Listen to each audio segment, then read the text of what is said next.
welcome to my garden. So it's a very chilly day here and winter is on the way, so it's time to start thinking about protecting your dahlias.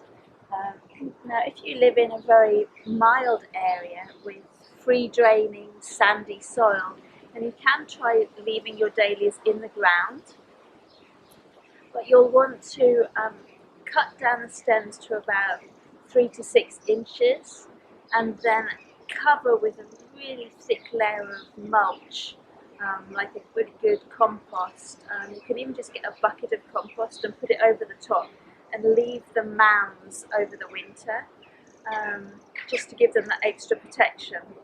But if you live in an area where it does get much colder and you get very hard frosts or you have very clay soil, then you'll want to lift your dahlias and store them over the winter, which I'm going to show you how to do today. Now ideally you want to wait with lifting them until you've had the first frosts, which will completely blacken the leaves, and that then puts the dahlia into a state of dormancy, and at that point you can lift them. But if, like me, you have a space where you're wanting to plant your spring bulbs out and you want to have the space free and you want to lift your dahlias but you haven't had a frost yet, then there is a way you can do that. You can just cut the stems down to about 3 inches, about 1 to 2 weeks before you want to lift them, and that then also tells the plant to go into dormancy, and then you can lift those. So I have a dahlia that I've done that with in my raised bed where I'm wanting to plant out my spring bulbs, so I'll show you how I'm going to lift it over there.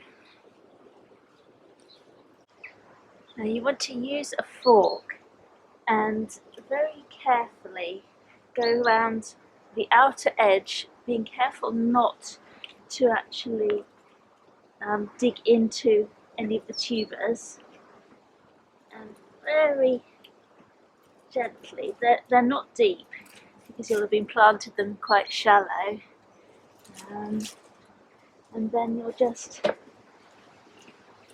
pull them out very carefully. There we go.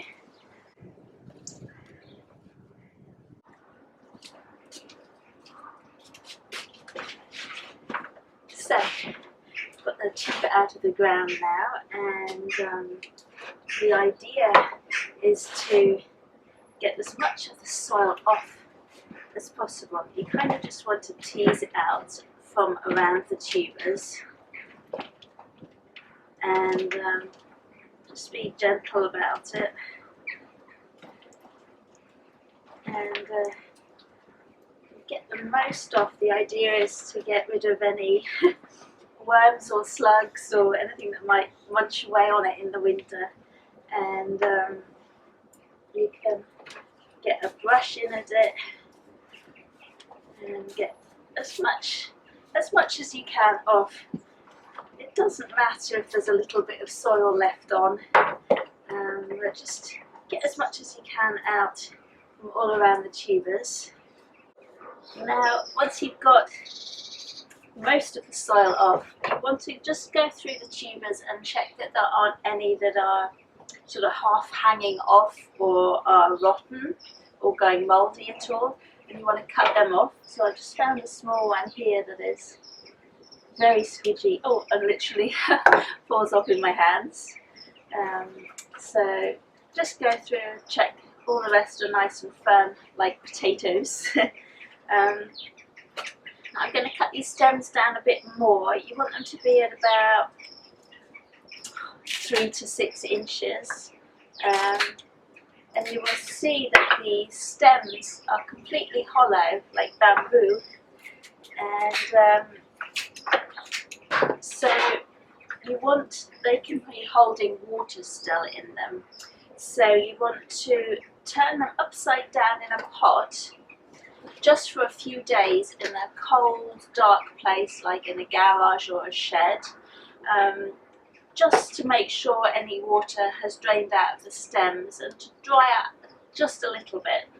So once you've done that, a few days later you're going to want to store them properly. Now one key element is to remember to label your tubers. because you will have no idea which variety or colour it is. So you can get these tags with holes in them, which are very handy. You can just tie the string firmly around the stems of each dahlia with its name on it. Very important. So the idea with storing dahlias over the winter is that you don't want them to dry out completely and shrivel up, but you also don't want them to get too damp that they rot. So, and you need to keep them frost free, of course. What's really handy for storing them are these crates. These are really good because they fold down so you can store them away the rest of the year, but they allow good ventilation around the sides. So you can line them with newspaper, and you then pop your tuber. This would have been a few days later once it's dried out. You put your tuber into your crate, and then you can either fill it with straw like I've got, so just pop straw all the way around it like a nice cozy blanket, and or you can use old dried compost or wood shavings, or even newspaper packed all around them. Anything that keeps the moisture slightly in and protects them from the frost. So once your dahlias are all tucked up in their blankets, you want to keep them in a cool, dark place over the winter until next spring, until all risk of frost is over, like a garage, a shed, a cellar even, and they'll be quite happy. If you put in the extra care at this time of year, you can be sure that you've done the best you can to get all those lovely flowers again all through the summertime. So I wish you and your dahlias a very cozy winter, and I'll look forward to seeing you in my garden again soon. Bye.